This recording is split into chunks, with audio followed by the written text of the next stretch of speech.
혼자일 수 없다면 나아갈 수 없다. 그대들은 이웃들 주변으로 모여들면서 서로 간의 교제에 대해 좋게 이야기한다. 그러나 이웃사랑은 그대들 자신에게는 질 나쁜 사랑이다. 그대들은 그대를 자신에게서 벗어나 이웃에게로 달아나고서는 그것으로 자신의 덕을 만들고 싶어 한다. 너라는 호칭은 나라는 호칭보다 오래되었다. 너라는 호칭은 신성하게 여겨지지만 나라는 호칭은 아직 그렇지 않다. 그래서 인간은 이웃에게로 모여드는 것이다. 그대들은 자기 자신에 대해 좋게 말하고 싶으면 증인을 초대한다. 그리고 그를 꿰어내 그대들에 대해 좋게 생각하도록 해놓고선 그대들도 스스로 자기 자신에 대해 좋게 생각한다. 그대들은 교제할 때 자신에 대해 이런 식으로 거짓말하면서 자신과 이웃을 속인다. 그것은 단지 눈 가리고 아웅하는 것에 지나지 않는다. 자신에 대한 질 나쁜 사랑은 고독을 감옥으로 만들어버릴 뿐이다. 그대들은 자신을 참지 못하고 또 자신을 충분히 사랑하지도 않는다. 이웃이 아니라 자기 자신부터 사랑해야 한다.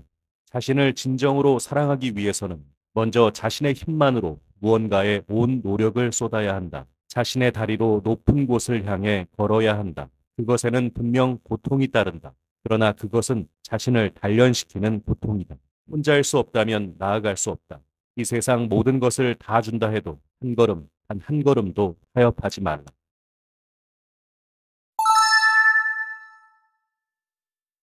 오랫동안 시면을 들여다보면 그 시면 또한 너를 들여다보게 된다. 괴물과 싸우는 자는 자신이 그 괴물이 되지 않도록 조심해야 한다. 오랫동안 시면을 들여다보면 그 시면 또한 너를 들여다보게 된다.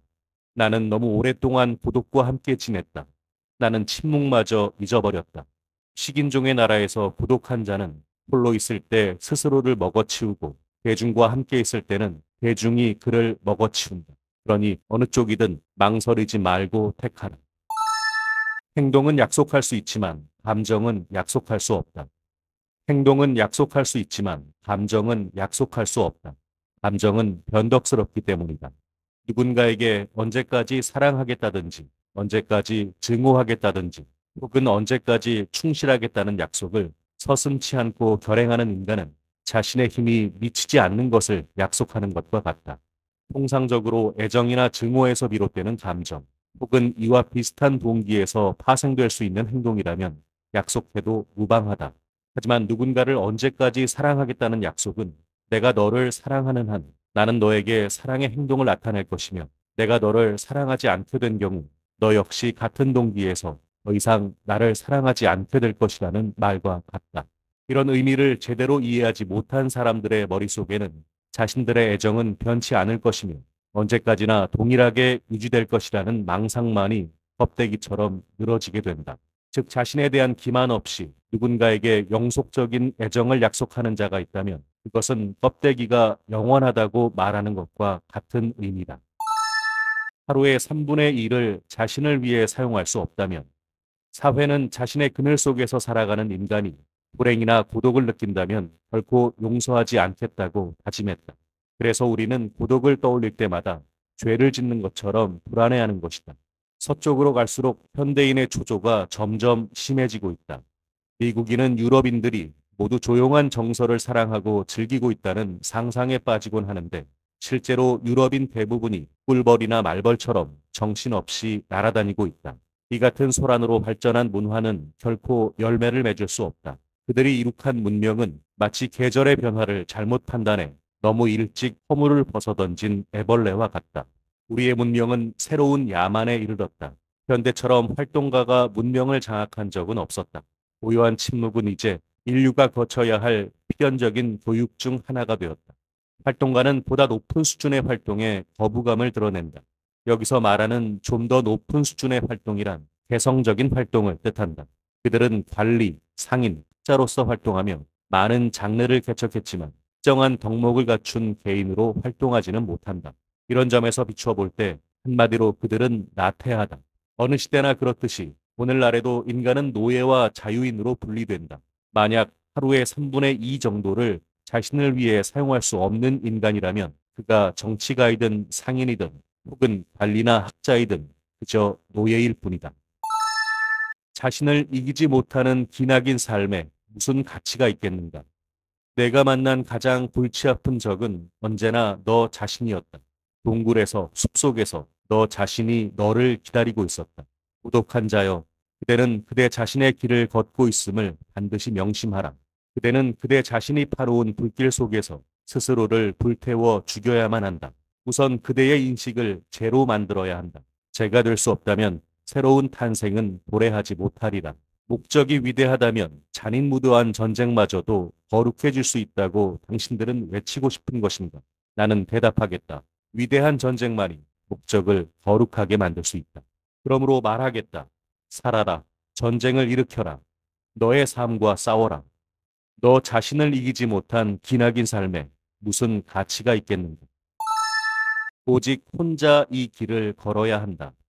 나의 제자들이여, 지금부터 나는 오직 혼자 이 길을 걸어야 한다. 너희들 역시 혼자 이 길을 걸으라. 이것이 나의 소망이다.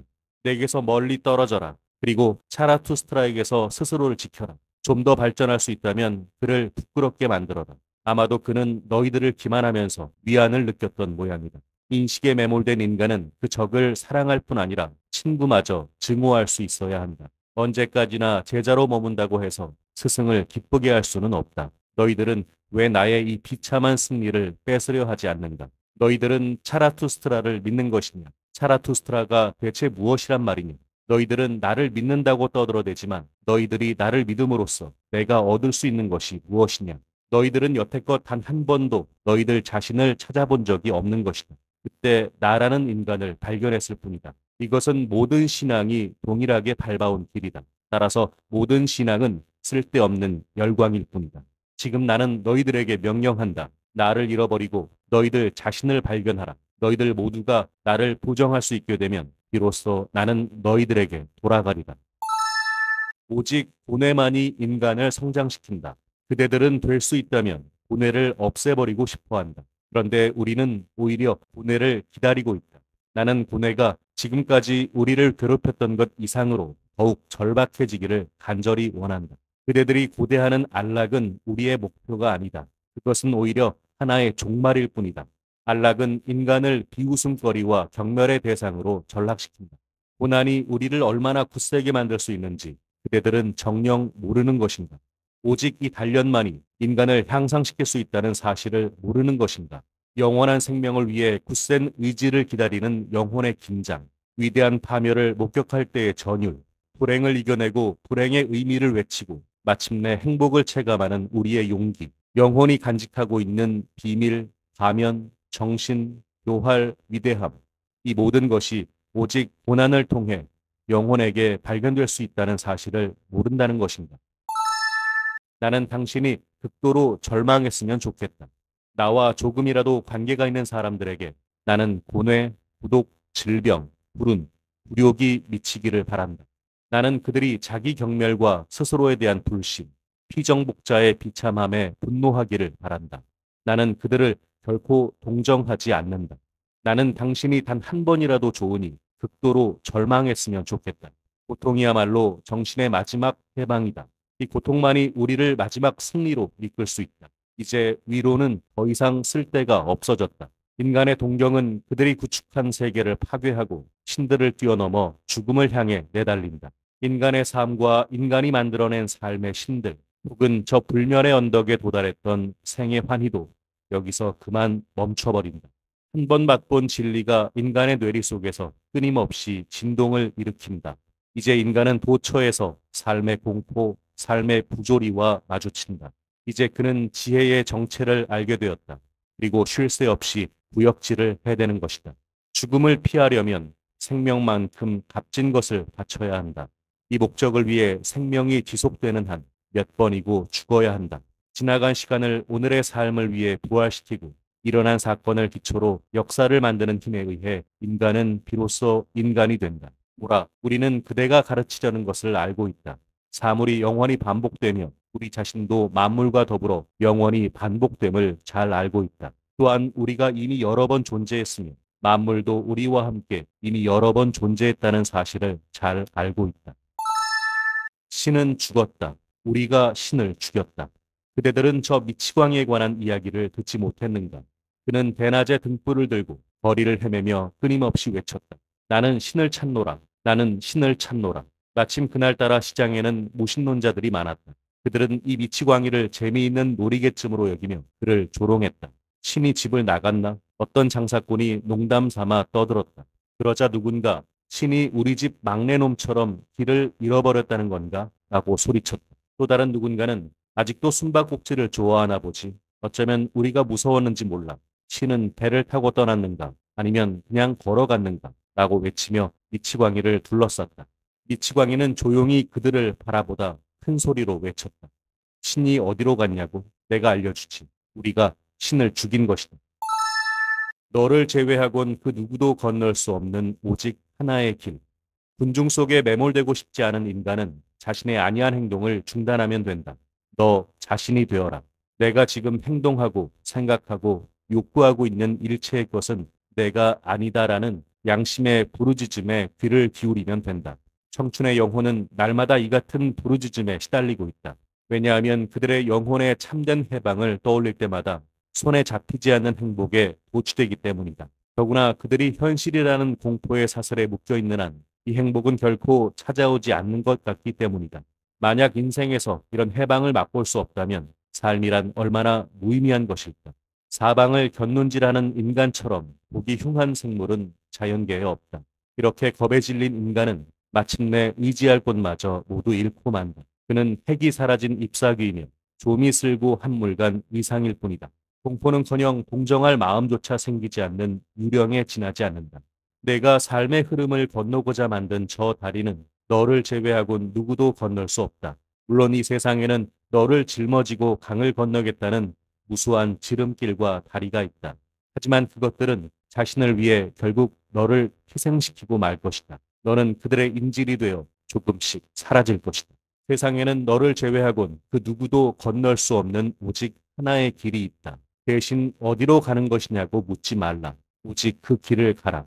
내가 밟는 이 길이 어디로 향하는지 모를 때처럼 기쁜 일은 없다고 말한 자는 과연 누구였는가?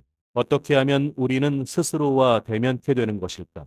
어떻게 나 자신을 알 수 있는 것일까? 다음과 같은 방법이 있다.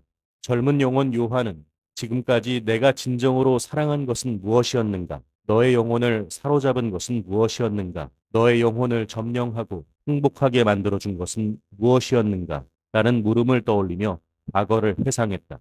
내가 존경을 바친 대상과 너의 모습을 나란히 놓고 비교해보자. 아마도 그 차이가 너에게 하나의 법칙을 알려줄 것이다.